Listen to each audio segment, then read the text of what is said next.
morning, everybody. Welcome to Business Chat. My name is Gary Stockton. I'm with Experian Business Information Services in Costa Mesa, California. This is a North America business chat, so we're going to be talking about the North American domestic business. If you are tuning in live, welcome. Please be sure to follow Experian's page and please comment. If you are watching live today, we would love for you to leave a comment and just say you are either hashtag Team Live. Obviously, if you pick this up on the recording, please comment. Leave us a comment down there and a thumbs up and say that you're Team Replay. So Team Live or Team Replay. Today we're going to be talking about small business fraud. Fraud is a huge worldwide problem. It's a growing problem, but we have organizations such as the Association of Certified Fraud Examiners here to really help us understand how that impacts a small business. So today our special guest is Bruce Doris. He is the president and CEO of the Association of Certified Fraud Examiners. Welcome, Bruce. Good to talk to you, Gary. Thanks for having us on your program.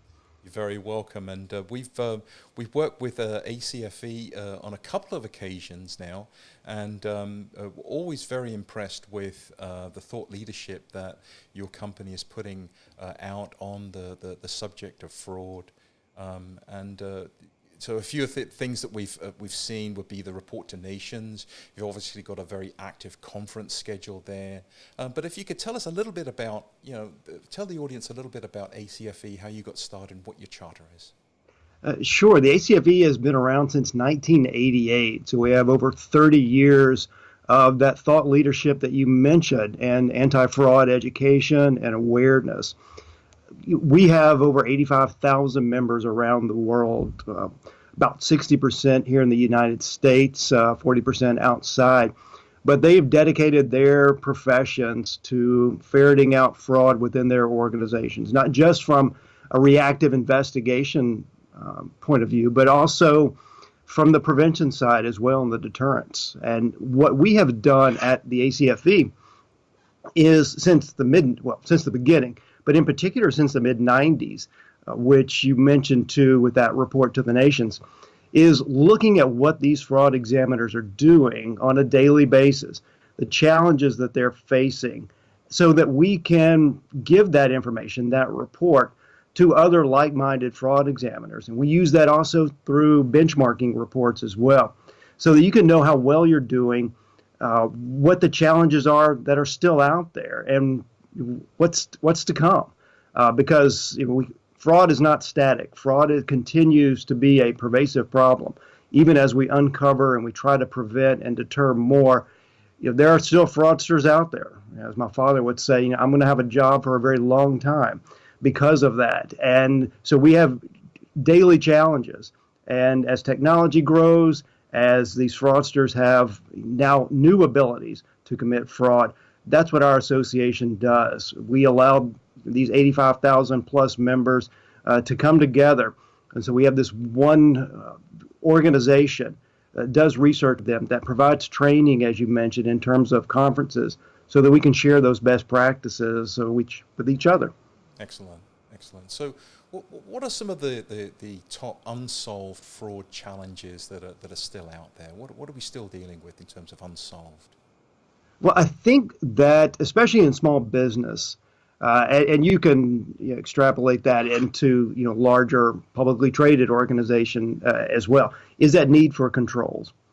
Especially when you're in a small business, I mean, you're looking at very, very limited resources. You're looking at very few personnel. And so because of that, you don't have that same segregation of duties. You don't have the ability for one person to handle one part of the business from the accounting function, and others looking at their individual parts, because you had to be a jack of all trades. And so, but even without just a small business, large businesses as well, what we have a problem is, okay, well, we need management buy-in. We need that tone at the top. We need those leaders to take fraud seriously. Right now we are having our fraud awareness week. It started yesterday, That's right. and this is something not just within the U.S. This is around the world. We have, I think, 800 or so partners that are promoting this. And these are some of these groups have maybe a few members within the association, but they recognize that need to talk about it a lot more. And so one of the challenges that small business, and again large as well, is taking fraud seriously. And we're able to use this week to really give that person, who's in a small platform or perhaps have their own internal audit division within a company, the opportunity to talk about management without scaring them to death. Yeah. Because a lot of times, as you know, Gary, when someone mentions the word fraud, it's very reactive, like, oh no, wait, what's the problem?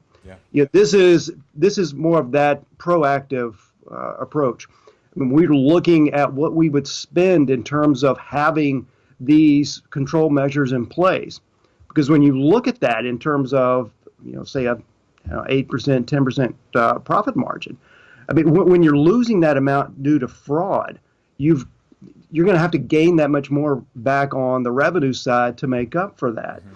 And so what we're trying to do is to promote the fact that if you're able to address some of the controls that we put on our checklist at fraudweek.com, and you look at the report to the nations that you mentioned at acfe.com/RTTN, you go and look at that, you'll see some of these basic areas that organizations really, really need to focus on, regardless of their size. I mean, it's scalable, of course. Well, I was reading there, sorry to interrupt, I was reading that in your report to the nations that fraud impacts the small business to a greater degree than medium and large size business, and that could be because there's more checks and balances in place in a large company, right?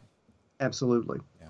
I mean, when you look at a small business, you've got essentially the same person that is perhaps writing that check to take care of that payable is also the person that is signing that check and also then reconciling it with the bank statement.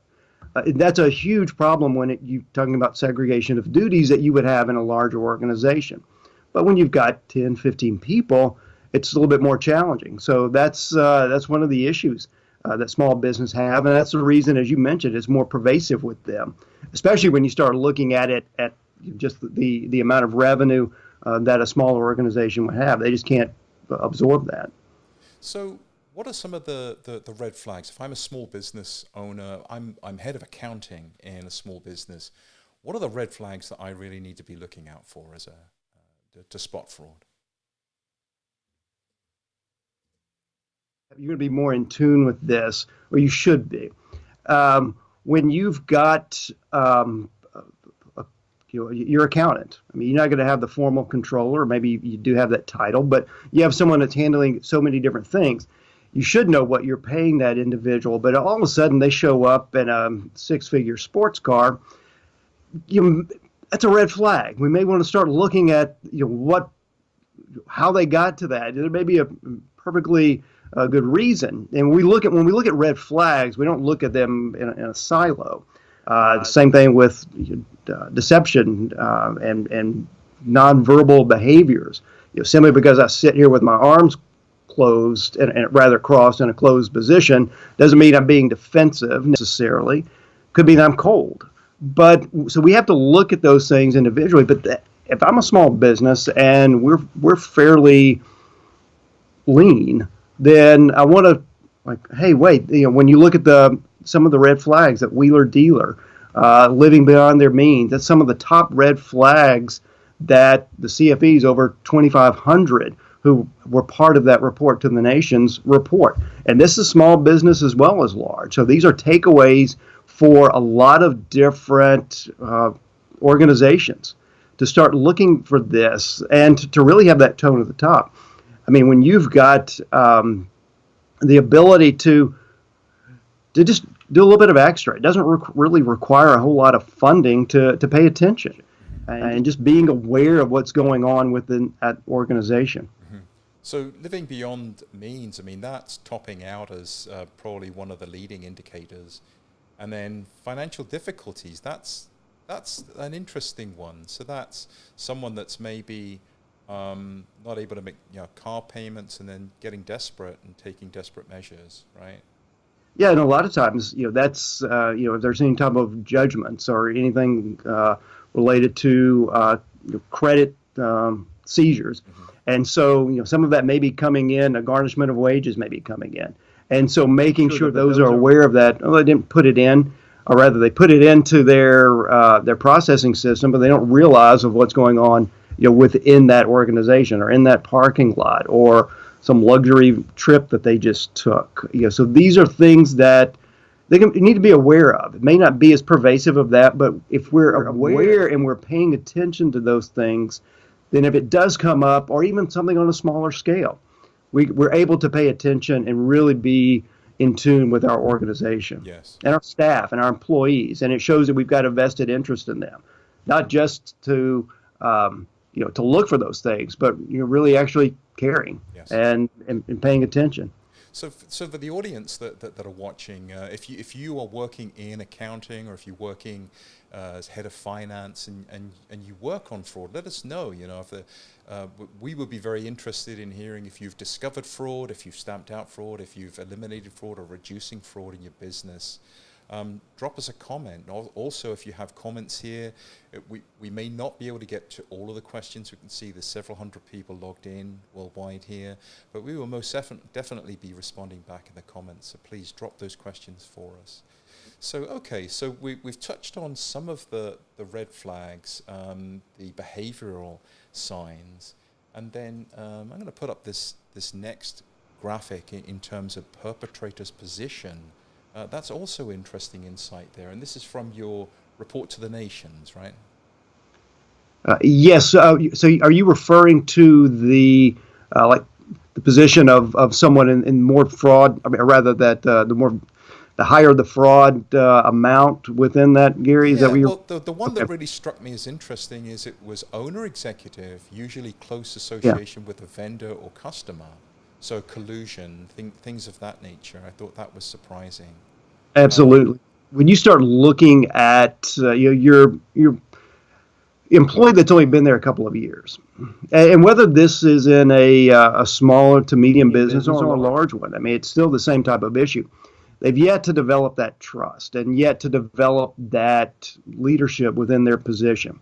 Whereas if you've got someone that's been there 20 plus years, that's in that owner executive column that you see there, they're going to have the ability to have funding they're in control of.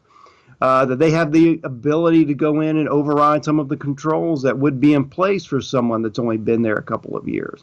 They have institutional knowledge of how to override some of the journal entries that would normally be created by most rank and file staff. And so when you have that opportunity, when you look at the fraud triangle, the financial pressures and the rationalization is typically going to be on that fraudster. But the opportunity and how we can lower that is really on the business, and how we can have effective controls, effective segregation of duties to even limit that management level. When we see these top-sided journal entries, when someone's coming in and overriding what someone in the accounting staff had done, it needs to be some type of exception reporting. When we start talking about technology and data analytics and having that in place, that really, really is something that, hey, wait, this person in management, they should have been doing that. Why? And that's the key, is to use this information, that data, in order to ask why. So I'm looking at your prevention checklist too, which thank you for sharing that with us. I mean, there's a number of things here that, if you were at a starting step here, could you take us through some of these things and how someone may apply a fraud prevention strategy in their organization? Well, the first thing that they have to really do is to, excuse me, what controls do we have in place? Because when we're looking at our organization, whether you're in what you're going to put in place, do you have a lot of inventory? Are you primarily a service-oriented business? Or what type of sales team do you have? Are they more remote? Or is everybody working within the same office complex? So a lot of those things are going to give you the indication of how much control, how many controls that you need in place. And so that's the first thing you do in terms of that prevention checklist, is to really get a good idea of, all right, what are my problem areas? And the person that says, hey, look, we're a small business, we really don't have these.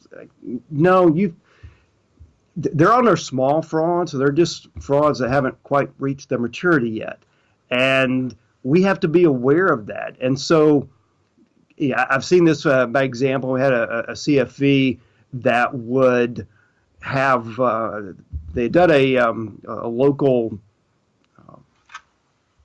seminar. And they started talking to someone on the break, and they mentioned, oh, we don't have that in our organization. It was talking about different things and having controls, ghost employees, and things like that.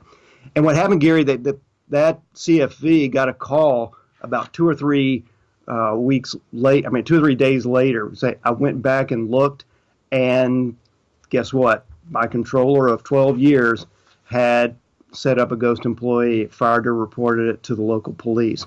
So it's there. It's just trying to figure out, and that's what the advice is for, and having that training and using those who are experts, because that's what the 85,000 people are there for, whether internal, external, is to give someone that advice. If they're on the revenue side, or they're a leader within that organization, they need to be aware of what's fraud, and that's what this week is all about. But they need to leave it to the anti-fraud expert to come in and to really lay out what they need to do. They need to follow it, of course, but there's plenty of training, there's plenty of reporting out there. There's so much at acfe.com in terms of just free resources for those who aren't members to be aware of it, and the reports that you're looking at right now with those checklists. Social media and spear phishing and social attacks, where fraudsters will actually figure out who is responsible for writing the checks at an org. We're seeing a lot of those types of fraud happening, and particularly in small business, right? Oh yeah, business email compromise is something that is tremendously effective. Especially now because these fraudsters are becoming far more skilled. They're not misspelling words the way they used to. That's part of the technology side of it. It's becoming more pervasive and more. They can spearfish a little bit better by looking at and scraping information off the web and who would be in charge. But we get that here at the ACFE. It's in fact, I pulled Gary an email that I got this morning. I just want a new BMW, and so these things that normally would have been via snail mail before are coming. You got that one too. I won the BMW as well. It's lovely.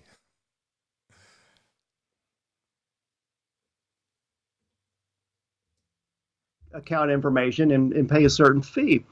And regardless, we have been preaching about this, and others within the government, in terms of the Federal Trade Commission and these types of announcements to be aware of these types of scams.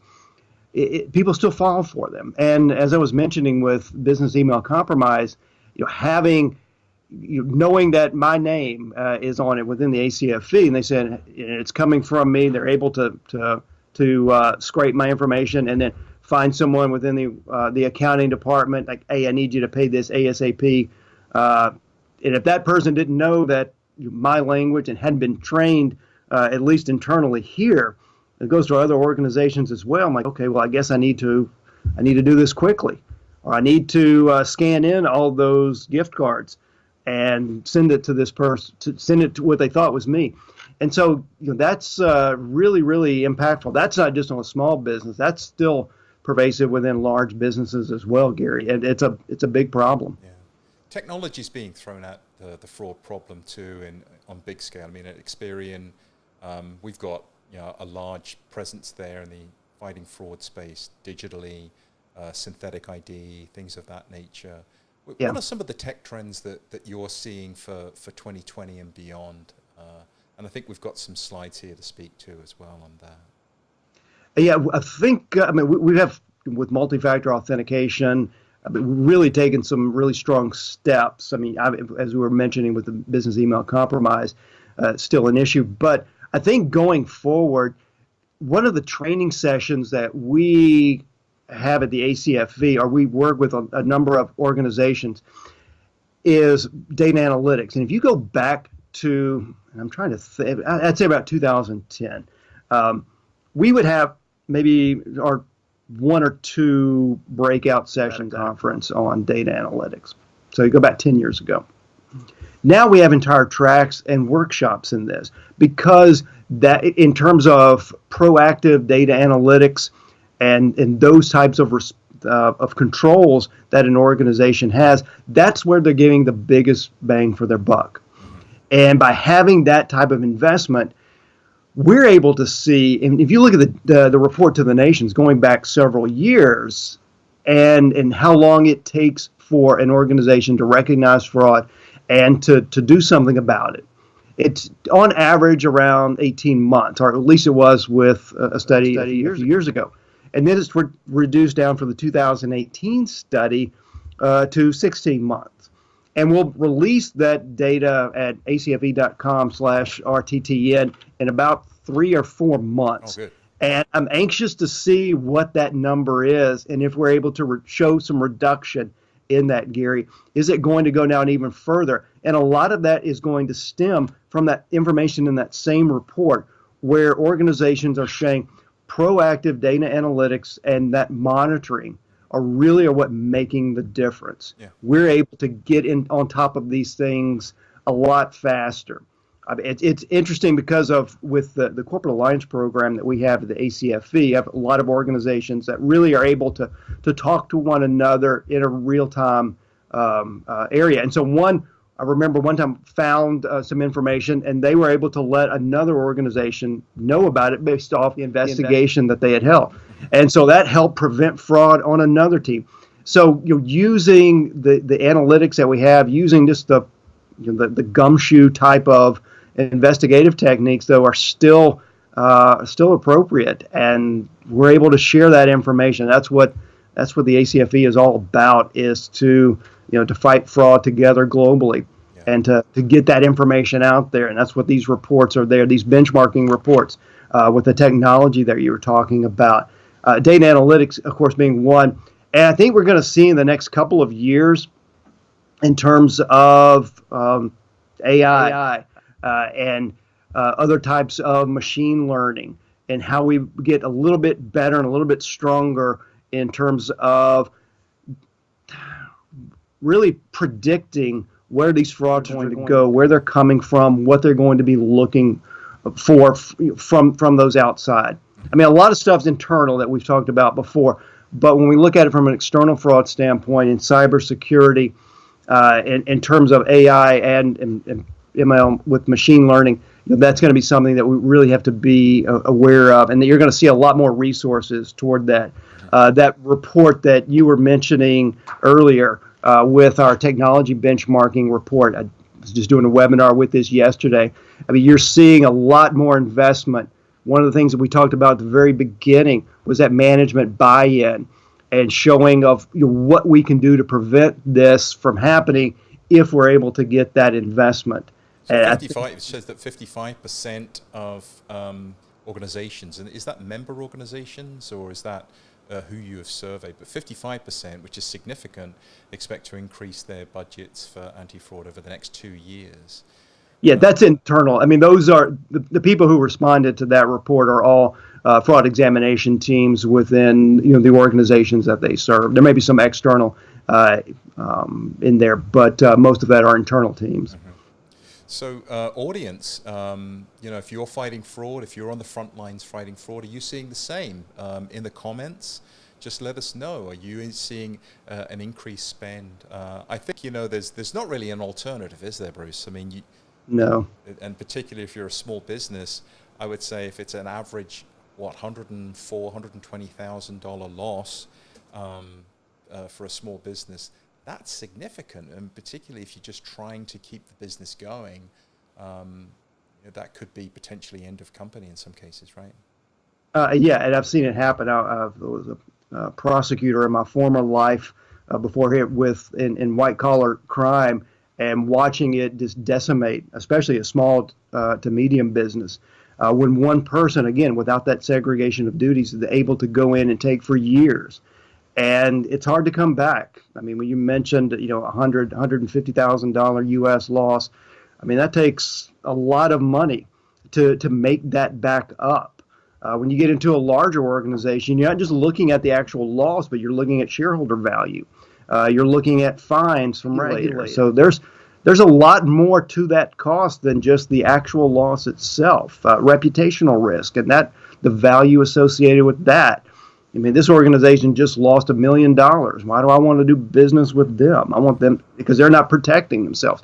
So there's so much at risk, Gary, that an organization has to be aware of, and just adopting a few of these things from that checklist is really, really helpful. Yeah. This has been just a real eye opener for me, and I work for Experian. You've shared so much great insight. Where can people find more if people on this live want to go to the site and find more information? Where can they find more info? If you go to fraudweek.com, that's the first place I want everyone here, because I mean, there's a lot of member benefits at acfe.com and a lot more information there. But if you want the down and dirty stuff, things that will really, really help you and impact you immediately, go to fraudweek.com. A lot of the reports that we mentioned this morning are on there. The graphics are there. So if you're thinking, hey, I got to meet with my manager or my senior management tomorrow and the next day, we would love to be able to have this program, this case management software. You can show value to it, and that's what it's there for. And it's for anyone that wants to use it. To help build their fraud program, to have even just a 10-person or smaller operation. There are checklists there to help those small businesses. So tell them to go to fraudweek.com and then also to acfe.com as well, and look at those reports. The tech report that you mentioned, the report to the nations, so much stuff. And as we mentioned, fraud is. We try to stamp out, through our membership on a daily basis around the world, but it's still an issue, and we'll still have these problems. So we're trying to get as much information out there to the public as we can. We just use a great week like this to really show the world what we're trying to do as fraud examiners to stamp out fraud. Yeah, excellent. Audience, if you want to stamp out fraud too, leave the thumbs up or the applause. If you find this insightful, use the light bulb. Leave us the comments. It's the feedback that we're really looking for by doing these live sessions. Also, if you've got other topics that you would like to see Experian Business Information Services cover on future lives, we want to do more of these, drop those in the comments too. And of course, be following the Experian page. And also, I mean, more importantly, I saw a comment earlier, make sure that you are protecting your identity with Experian solutions, both on the consumer side and on the business side. If you need help verifying the authenticity of businesses, reach out to the Business Information Services team. We can help you with BizID and identifying risky businesses and things of that nature. Bruce, I want to thank you for being so generous with your time today, and I hope you can come on again and speak with us, and we would be happy to come on a future live on your page too. Sure, Gary. I'm glad to be involved, and I'm glad that Experian is able to take this time and to spread that anti-fraud awareness and message. Okay. Okay, thank you so much, sir. You have a good day. And Bye-bye. ladies and gentlemen, you have a good day too. Bye-bye for now.